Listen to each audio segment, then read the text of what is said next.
The stale, recycled air in the break room always smelled faintly of burnt coffee and quiet desperation. After 22 years at Synergy Solutions, I knew that smell intimately. My name is Eleanor, and for over 2 decades, I'd been the woman behind the curtain, the one who kept the critical legacy data systems running smoothly, the one who navigated the labyrinthine pathways of regulatory compliance that kept the lights on and the company out of hot water. It wasn't glamorous, but it was essential. Or so I thought. I was just about to refill my mug. The coffee was indeed burnt today, when the room fell silent. Axel Peterson stood in the doorway. Young, sharp suit, hair slicked back, a predator's smile that didn't quite reach his cold eyes. Robert Peterson's son. Our new interim CEO. He looked around like he was inspecting livestock, assessing value in purely transactional terms. He didn't introduce himself, didn't offer a greeting. He just scanned faces until his eyes landed on mine. "Eleanor, right?" he said, his voice smooth, confident, entirely lacking in warmth. I nodded, forcing a polite smile. "Yes, Mr. Peterson. Welcome to Synergy Solutions." He gave a short, humorless chuckle. "Cut the Mr. Peterson. Axel. And yeah, about that. Can you step into my office in 5 minutes? Bring everything you have. Your files, your notes, your access logs. Everything." It wasn't a request. It was a directive, delivered with the casual arrogance of someone who'd never been told no in his life. A prickle of unease traced its way up my spine. 5 minutes. That's all the time I was given. After 22 years. I walked into his office 5 minutes later. The room had been gutted and renovated over the weekend. Minimalist furniture, abstract art, a massive monitor displaying stock tickers. No personal touches. Nothing that suggested history or depth. He didn't offer me a seat. He stood by the window, hands clasped behind his back, looking out at the city skyline like he already owned it all. "Eleanor," he began, not turning to face me. His voice was different now, colder, harder. "We're moving in a new direction. Synergy Solutions needs to be lean, agile, forward-thinking." He finally turned, that same dismissive smile back on his face. "Your role, managing that old legacy system, all that manual compliance stuff, it's frankly obsolete. We're bringing in new blood, implementing AI-driven solutions. Your position has been made redundant, effective immediately." Redundant. The word hung in the air, heavy and hollow. 22 years. Years I'd spent wrestling that old system into submission, building relationships with regulators, ensuring we were compliant down to the last decimal point. Years of skipped vacations, late nights, navigating bureaucratic nightmares that would make most people weep. And it was all reduced to a buzzword and a dismissive wave of his hand. I wanted to scream. I wanted to point out the absurdity, the danger of what he was doing. Instead, I felt a strange calm settle over me. A quiet shock, yes, but underneath it, a dawning clarity. He truly had no idea. "Understood, Axel," I said, my voice steady. Too steady, perhaps. I met his gaze, allowing myself a small, polite smile. "Good luck with the AI-driven solutions. I sincerely hope they can handle the upcoming regulatory audit." He just shrugged, a gesture of supreme indifference. "Details. Someone else's problem now." Exactly. Walking back to my desk felt surreal. My colleagues, good people mostly, watched from their cubicles, eyes wide with a mixture of fear and sympathy. Lily, a bright young analyst I'd mentored, looked close to tears. Samuel from finance, a man who appreciated order and regulation, gave me a strained, bewildered look. But no one spoke, no one moved. In environments like this, you learn that survival often meant staying invisible, not rocking the boat. I packed quickly, mechanically. Each item I put in the cardboard box felt heavy with memories. A worn ergonomic mousepad, a coffee mug from a company anniversary 10 years ago, a framed photo of a system diagram I'd finally untangled after weeks of work. It wasn't just packing my desk. It felt like packing up a significant chunk of my life. Carrying the box through the lobby, the sunlight felt too bright, the polished floor too sterile. Outside, the city noise was a sudden, jarring contrast to the hushed office. I sat in my car, the box on the passenger seat, the weight of it all pressing down on me. 22 years. I'd missed my sister's wedding rehearsal dinner because of an emergency system update. I'd worked through a nasty flu during a critical data migration. I'd been the one they called at 3 a.m. when something broke, the one who knew exactly which lever to pull, which arcane command to enter. And now I was redundant. But as the initial shock and hurt began to recede, a different feeling emerged. A cold, hard certainty. Axel Peterson, in his arrogance and ignorance, had just made a mistake of colossal proportions. What he didn't know, what his forward-thinking mind couldn't grasp, was the intricate web of requirements surrounding our annual regulatory compliance audit. This wasn't just a routine check. It involved the handling of sensitive client data, governed by strict, complex regulations put in place precisely because of the nature of that legacy system. And buried deep within the agreement with the regulatory body was a clause. A clause I had helped draft years ago, ensuring system integrity and data security. This clause stipulated that due to the unique architecture of the legacy system and the highly sensitive nature of the data, only an individual holding a specific, hard-to-obtain certification, a certification tied to knowing that exact system inside and out, a certification I was currently the only person at Synergy Solutions to possess, was authorized to access, process, and sign off on the final data submission for the audit. Any change in this designated lead officer required a mandatory, lengthy requalification and review period for the new person by the regulatory body itself.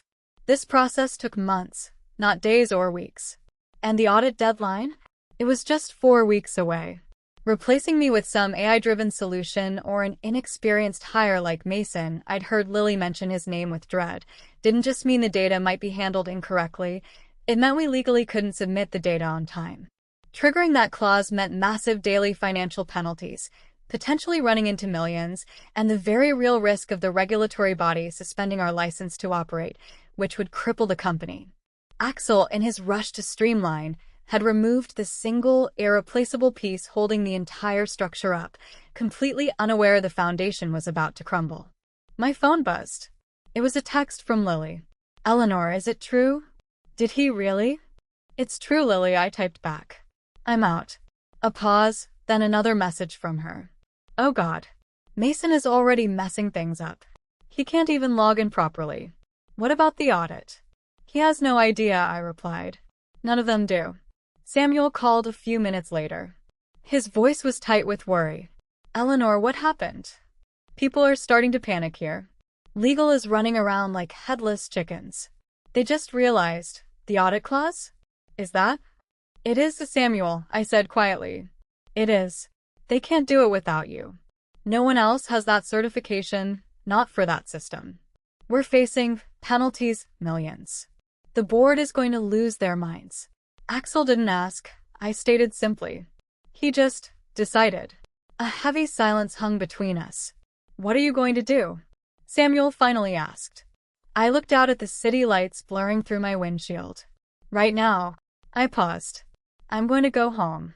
And then, I'm going to wait." I didn't sleep much that night. Not from anxiety, but from a wired electric tension. I knew it was coming. A storm. And I was standing right at the edge of it, watching the first clouds gather. The next morning, I didn't have to wait long.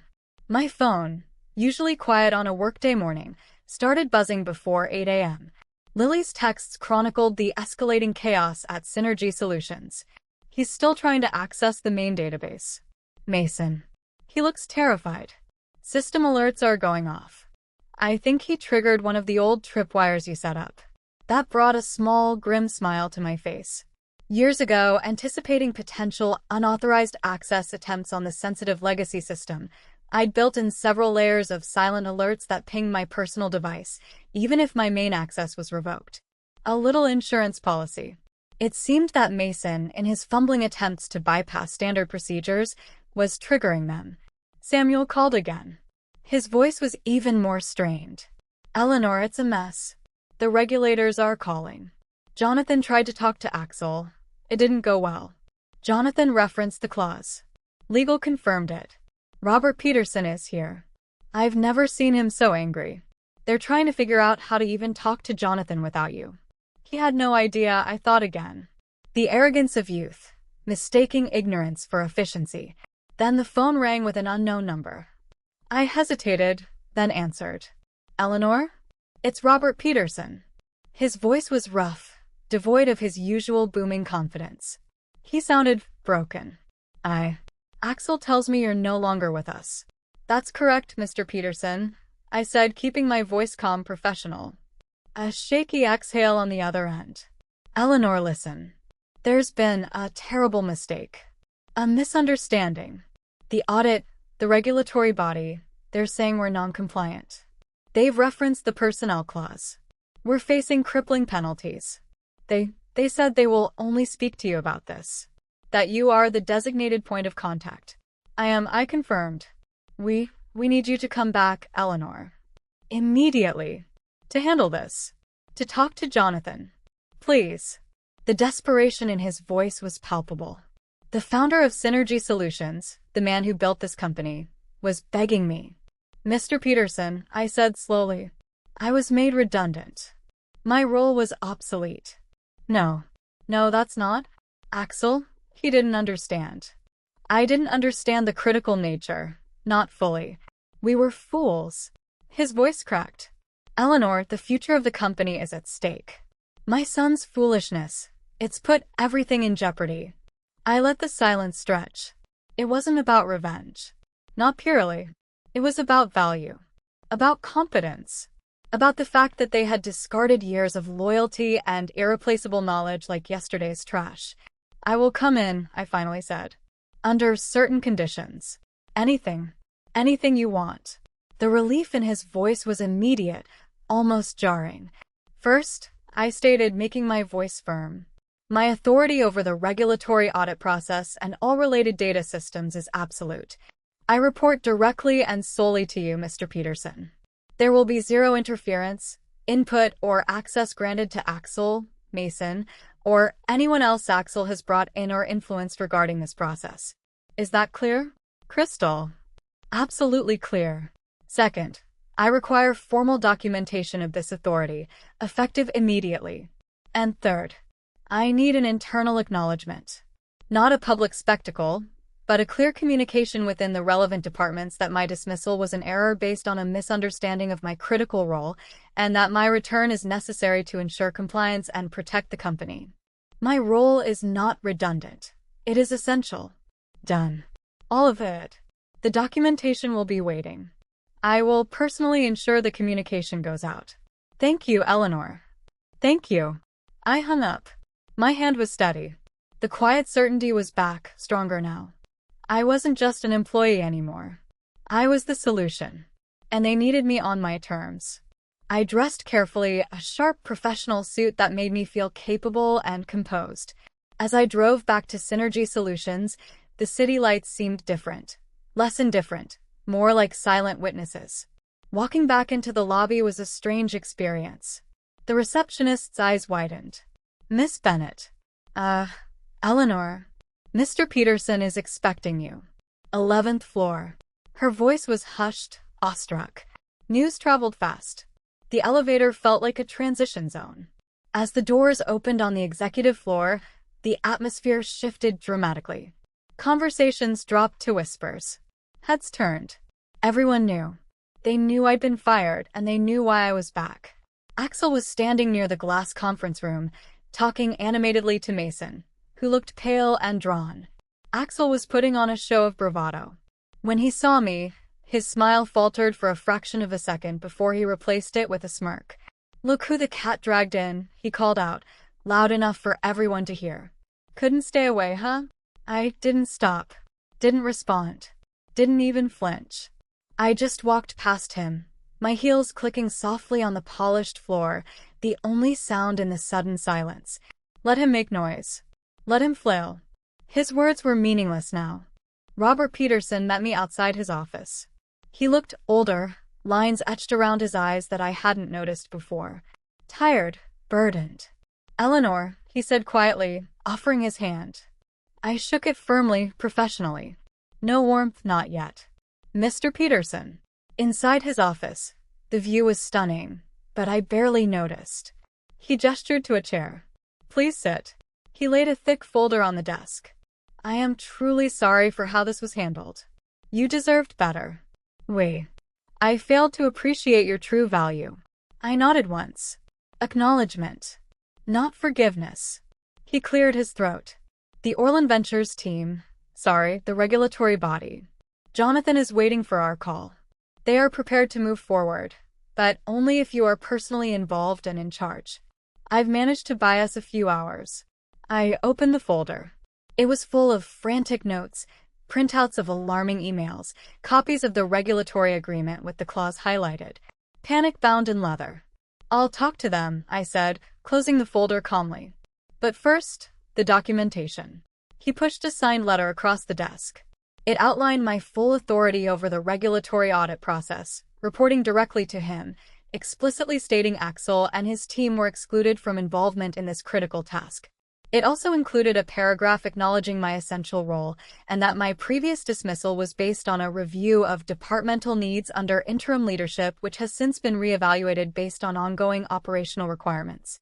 Corporate speak for, we messed up and need you back. I read it carefully, signed it, and placed my copy in my briefcase.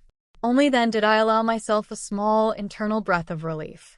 The terms were set. Let's get started, I said. As Robert Peterson reached for the speakerphone, there was a sharp knock, and Axel barged in, his face red with anger. This is unbelievable. You're giving her control? She's outdated. Enough, Axel. Robert Peterson's voice was a whip crack. Axel flinched. Robert turned to his son, his voice shaking not with anger, but deep disappointment. I trusted you. I gave you the reins to lead this company into the future. And what did you do? You risked its very existence with your arrogance and your ignorance. He gestured towards me. You fired the one person holding together our most critical regulatory relationship. You didn't understand the systems, the clauses, the consequences. You jeopardized everything for what? Your ego. The room crackled with tension. I remained silent, letting the founder deal with his son. Effective immediately, Robert Peterson continued, his voice firm despite the tremor, you are suspended from all operational decision-making regarding the audit and critical data systems. Legal is drafting paperwork now. If this audit fails because of your actions, the board will vote on your removal as interim CEO. Axel stared at his father, his face pale, then mottled red. For the first time, the reality of his actions seemed to hit him. He looked like a child who'd just broken something priceless. This isn't over, he hissed at me, his eyes full of venom, before storming out. I didn't respond. It wasn't necessary. Robert Peterson sagged into his chair. I should have seen this coming, he muttered. Blind faith is dangerous, Mr. Peterson, I said quietly. Especially when it blinds you to the truth. He gave a weary nod and dialed Jonathan's number. As the line rang, I straightened my shoulders. It was time to work. Not for Robert Peterson, not for Axel, but for the company I'd dedicated years to, and for myself. Good morning, Jonathan. Rebecca, I said, my voice calm and steady as the call connected. I could hear faint office sounds in the background on their end. Paper rustling, keyboards tapping, the tense quiet of people listening intently. Eleanor, Jonathan Pierce, the lead auditor, replied. His voice wasn't angry, but it was cold, reserved. We were surprised to hear about your departure.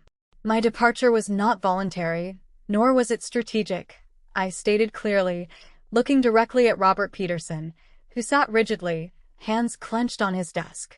I can assure you of that. A pause. I could almost feel them weighing my words, deciding if I was worth listening to. Jonathan spoke again, his voice clipped. We were under the impression that you were an integral part of this process, that the trust we extended regarding this sensitive data was, in large part, due to your personal expertise and certified stewardship of the legacy system. You were correct, I said simply. And I take that responsibility very seriously. Another silence, heavy and expectant. They were giving me one chance to explain, to reassure them. I leaned forward slightly, my voice steady but firm. The conditions we negotiated, the procedures we put in place, were based not just on regulations, but on the working relationship we built over the years, a relationship based on consistency, transparency, and mutual respect regarding the unique challenges of this data and system. I am here today to ensure that relationship remains intact, and that all compliance requirements are met meticulously and on time. Then tell us this, Eleanor, Jonathan pressed. If leadership at Synergy Solutions is making sudden, drastic personnel changes regarding critical, certified roles just weeks before an audit, how can we trust that your investment in compliance is stable? How can we trust our review process won't be compromised? A brutal, fair question. I didn't flinch. Leadership is not just a title, Jonathan, I said, my voice calm but unwavering. It is accountability. It is action. I am still here. I am standing by every commitment we made regarding this audit. The missteps of one individual, someone who is no longer involved in this process, a subtle nod to Axel, do not erase the foundation of compliance and trust that has been built. If anything, this situation proves how absolutely critical it is to have the right, certified people in place, not just the ones with fancy titles. Another tense beat of silence. Robert Peterson was frozen beside me. Finally, Rebecca Lynn, their legal counsel, spoke, her voice crisp. I have reviewed the personnel clauses in the agreement, and our right to withdraw without penalty is clear. I know, I said. However, she continued, we also recognize that internal errors occur. Provided that Eleanor remains the primary liaison, with full contractual authority over this audit process moving forward, we are willing to proceed on one condition. My eyebrow raised, though they couldn't see it. What condition? That Synergy Solutions issues a formal written acknowledgement of the disruption caused by the temporary personnel change and explicitly recommits to the certified leadership continuity clause in writing, provided to us by end of day. I didn't look at Robert Peterson. This was the price of rebuilding trust.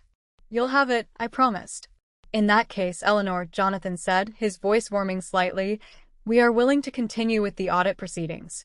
Your prompt and professional return speaks volumes. The tension in the room finally broke.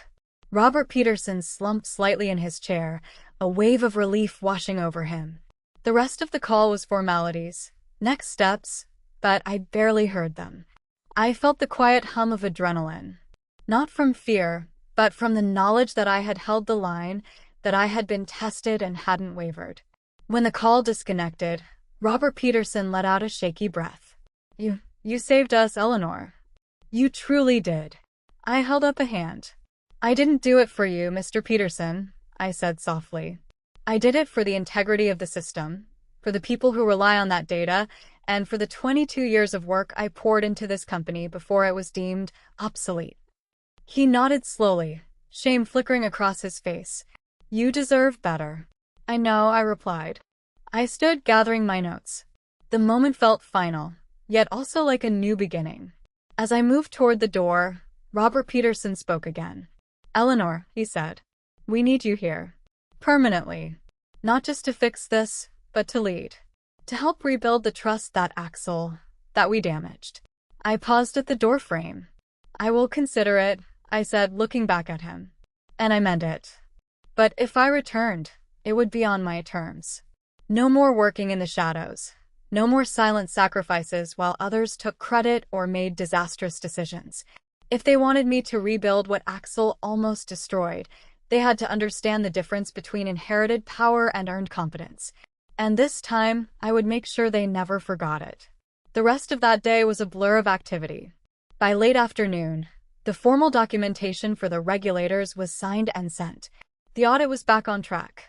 An internal memo went out, carefully worded, stating that due to evolving operational requirements, Eleanor Bennett would serve as interim head of data systems and compliance, reporting directly to the CEO. It was a paper victory, a temporary truce. But I knew, in a place like Synergy Solutions, temporary truces rarely lasted. The first hint of the ongoing battle came less than an hour later. An email popped up from HR David, the manager I'd seen with Axel earlier. Subject: routine review of interim roles. Requesting a meeting the following morning to confirm responsibilities and alignment with current company structure. It sounded innocent enough, but the timing felt deliberate, a little too neat. I accepted politely, confirming my attendance.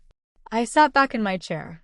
Axel was sidelined, yes, but his network remained. Mason, who had failed so spectacularly but likely blamed the outdated system rather than his own incompetence. David from HR, who seemed more interested in playing politics than supporting employees. And likely others Axel had charmed or promised things to.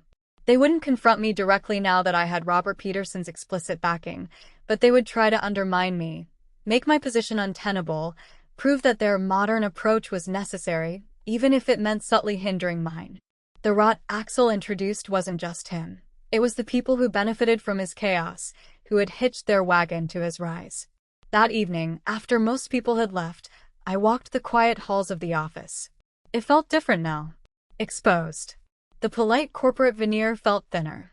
I paused near the break room. Low voices drifted out. "Telling you she won't last," a woman whispered, sharp and nervous. "Axel's got people. They're not happy she's back." "Doesn't matter if she saved the audit," a man's voice replied, smug. "Probably Mason. She's a liability now. Too much attention. Too tied to the old ways. It's just a matter of time." I walked away silently. I didn't need to know who they were. I understood. They saw me as a threat to their climb, an obstacle to Axel's eventual return to power. Back home, staring out at the city lights, the weight of it settled on me. I had a choice. I could finish the audit, secure the company's immediate future, and then leave. Walk away with my head held high, my value proven. Plenty of companies would jump at the chance to hire someone who just navigated a regulatory nightmare caused by executive incompetence. Or I could stay. Stay and fight the rot. Stay and rebuild Synergy Solutions. Not just the systems, but the culture.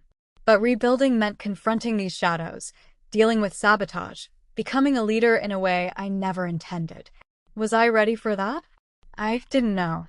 But I knew this. If I stayed, I wouldn't survive by being quiet anymore. I wouldn't survive by being the invisible expert. I would survive by being exactly who they feared most. A woman who knew her worth, who didn't flinch, and who kept meticulous records. At midnight, I pulled out a fresh notebook. I started writing.